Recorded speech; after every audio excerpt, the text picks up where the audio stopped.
Hi everyone, happy Tuesday po sa inyong lahat. Malipayong Martes kaninyong tanan. Kapayapaan po para sa inyong lahat saan mang panig kayo ng mundo ngayon. Kung hindi pa kayo subscriber dito sa aking channel, please don't forget to subscribe to my channel at pakiclick nyo na rin yung notification bell kasama yung all para lagi kayong updated every time may bagong video ako dito. And of course, huwag nyo rin kalimutan na paki-follow rin po yung aking Facebook page na Chinoy Dubai. Kahapon ay magkasunod na naglabas ng warrants of arrest ang Metropolitan Regional Trial Court at Taguig Trial Court para sa komedyanteng si Vong Navarro. Ito ay matapos nakatigan ng Court of Appeals ang mga reklamong acts of lasciviousness at rape na isinampa ni Denise Cornejo laban kay Vong Navarro. Ayon mismo kay Vong, kahit siya ay talagang nagulat sa naging desisyon ng Court of Appeals dahil akala nga niya tapos na o patapos na ang mga reklamong ito dahil nauna na nga itong ibinasura ng Department of Justice noong 2014. Pero sa isang masasabi nating twist of fate, ang pag-aakala ni Vong Navarro na dati siya yung biktima, ngayon pala siya yung lumalabas na siya ang nambiktima ayon pa sa kanya. Nangyaring insidente before. Anong pakiramdam mo na parang hindi pa rin natutugdukan yung issue at nagpatuloy pa rin pagkatapos ng ilang taon na dito ka ulit maharap sa mga otoridad? Yun nga ang makakalungkot kasi for how many years nakakala namin nila attorney ng aking legal kami patapos na actually. Kaya nagulat kami parang after ilang years parang ito ulit na buhay at parang ako pa yung nababaligtad na ako yung biktima. So parang ang hirap paniwalaan. So ako mula ng 2014 inilahad ko yung lahat ng nangyari. Wala akong tinago, sinabi ko lahat. Alam ng Panginoon yun. Nagsasabi ako ng totoo. Kaya ngayon ang bigat ng loob ko kasi ba't ganito? Para mabuhay at the same time ngayon binabaligtad ko. Out of curiosity lang, kasi mula 2014, nagkaroon ba ever ng pagkakataon na magkaayusan na lang kayo? Parang walang umabot sa aming balita na mayroong ganun na gustong makipag-ayos. Or kayo from your end? Kahit kami rin wala naman. Ikaw ba, kung sakali, willing ka pa bang makipag-usap sa kanila and then kayo na lang settle it on your own para hindi na umabot pa sa ganito? Kasi ang gusto ko lang naman mangyayari, kaya ko naman silang patawarin. Actually, napatawad ko na sila. Mahirap kasi na magkakapatawaran kayo pero meron kayong kailangan gawin. Halimbawa, kailangan mo public apology. Halimbawa, kung kailangan hilingin mo. Number one, hindi ko kayang gawin yun kasi hindi ko naman ginawa kung ano yung binibintang sa akin. Doon para ang dating inamin ko yun. Pero kung gagawin namin para matapos tukurungan ng kaso, baka pwede natin mapag-usapan. So open ka sa ganun? Sa legal team, usapan pa rin namin. Dati na kasing ibinasura ng Department of Justice ang mga reklamong ito dahil ayon nga sa Department of Justice, wala silang nakikitang probable cause para ituloy pa ang kasong ito. Binaliktad naman ito ng Court of Appeals dahil ayon sa Court of Appeals, ang mga ganitong klaseng reklamo ay hindi daw makikitaan ng probable cause kung ang mga written testimonies lang ang babasehan. Ayon sa resolusyon ng Court of Appeals, kailangan itong magkaroon ng trial o paglilitis para malaman ang totoong nangyari at para malaman din kung sino yung nagsasabi ng totoo at kung sino yung nagsisinungaling. Actually sa ngayon, may isang kaso pa na nakabinbin at hanggang sa ngayon ay nililitis pa. Ito yung illegal detention na isinampa ni Vong Navarro laban sa grupo ni Cedric at Denise. Itong kasong ito na isinampa ni Vong Navarro laban sa grupo ni Cedric at Denise ay may kaugnayan doon sa pambubugbog at di umano'y pangingikil ng grupo ni Cedric at Denise kay Vong Navarro. Marami rin talagang nagulat dahil matagal nang nanahimik itong tungkol sa reklamong rape na isinampa ni Denise laban kay Vong. At isa pa, napabalita na rin kasi dati na na-dismiss na nga itong reklamong ito. Pero sa di inaasahang pangyayari, pwede pa pala itong baligtarin ng Court of Appeals.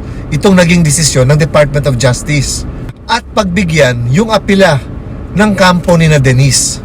Yung unang warrant of arrest na inilabas para sa acts of lasciviousness na reklamo ay bailable o pwedeng piyansahan. In fact, nakapagpiyansa na raw si Vong Navarro dito ng 36,000 pesos para sa kanyang pansamantalang kalayaan. Ang mabigat dito ay yung sumunod na warrant of arrest para sa kasong rape. Dahil itong kasong ito ay non-bailable.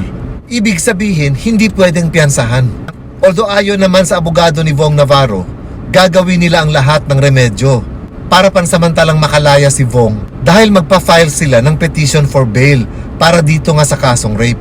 Pero itong kanilang petition for bail ay nakasalalay sa kamay ng korte kung i-grant ba nila itong petition for bail dahil isang capital offense ang rape.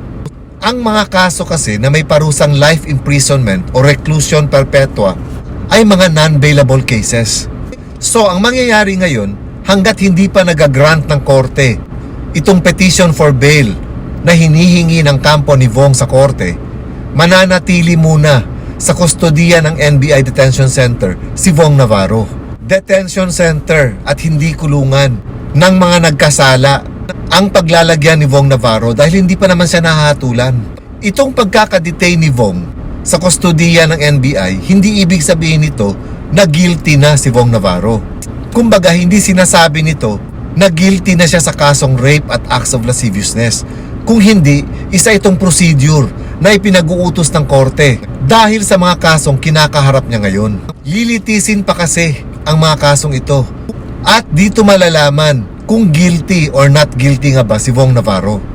Yun nga lang, ang masaklap dito, kung hindi pagbibigyan ng korte itong petition for bail ng kampo ni Vong Navarro, mananatili siyang nakadetain. Ibig sabihin, mawawala na yung karir niya bilang isang artista. Sayang na sayang naman pag nagkataon. Pero umaasa pa rin ang kampo ni Vong Navarro na pwede nilang pag-usapan ito sa pagitan ng kampo ni na Denise at kampo niya.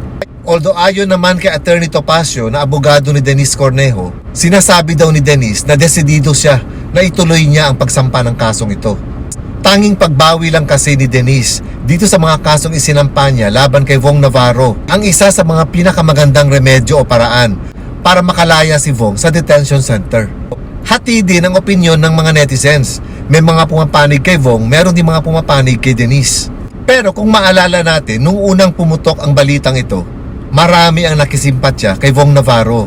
Lalo pat nagpakita siya na bugbog sarado yung mukha niya.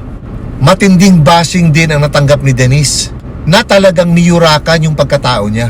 Sa pag-ungkat uli ng mga kasong ito, mabibigyan ng chance ngayon sina Vong Navarro at Denise Cornejo para patunayan kung sino sa kanila ang nagsasabi ng totoo o kung sino ang nagsisinungaling. Actually, kung tutuusin, maganda rin nga itong nangyari para magkaalaman na at lumabas ang katotohanan. At malaman na rin kung sino talaga ang may mali.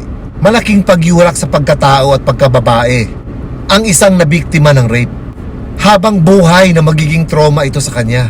At hindi rin biro ang pinagdaraanan ng isang rape victim. Pero malaking trauma rin ito para sa isang lalaki na mapagbibintangang rapist. Nakakawala pati ito ng respeto kapag ka-rapist ang isang lalaki. Sa kasong ito, pareho yung akusado at nang-aakusa ang dapat mabigyan ng tamang platform para patunayan yung mga sinasabi nila at para na rin matuldukan ang ito. Meron nga tayong kasabihan na do not judge the book by its cover. Hindi tama na husgahan natin ang isang tao base lamang sa kanyang itsura o sa kanyang mga kilos. Kung matino ba siya, pakawala o malandi ba siya, malibog ba siya o hindi, liar ba siya o truthful, dahil alalahanin natin na merong mga circumstances na maaaring makapagbago sa pag-uugali o pagkilos ng isang tao na kung saan ay maaari tayong gumawa ng tama at maaari rin tayong gumawa ng mali. So sa ngayon, habang tumatakbo itong kasong ito, i-hold na muna natin sana ang ating mga judgments. Hayaan natin yung mga concern sa kasong ito na patunayan yung mga sinasabi nila sa harap ng korte at antayin natin kung ano ang magiging hatol ng korte. May kanya-kanya silang pinaglalaban pero alam naman din natin na sa huli, ang katotohanan pa rin ang mananaig. Sino kaya kina Vong Navarro at Denise Cornejo ang nagsasabi ng totoo? Yan ang abangan natin. And this is all for now. Maraming salamat uli sa inyong panunood at pagtangkilik dito sa aking channel. And don't forget to follow my Facebook page, Chinoy Dubai. Sabi nga nila, the truth is still the truth, even if no one believes it. A lie is still a lie, even if everyone believes it. Ingat po kayong lagi at laging tandaan, happy lang. Amping mo kanunay and God bless.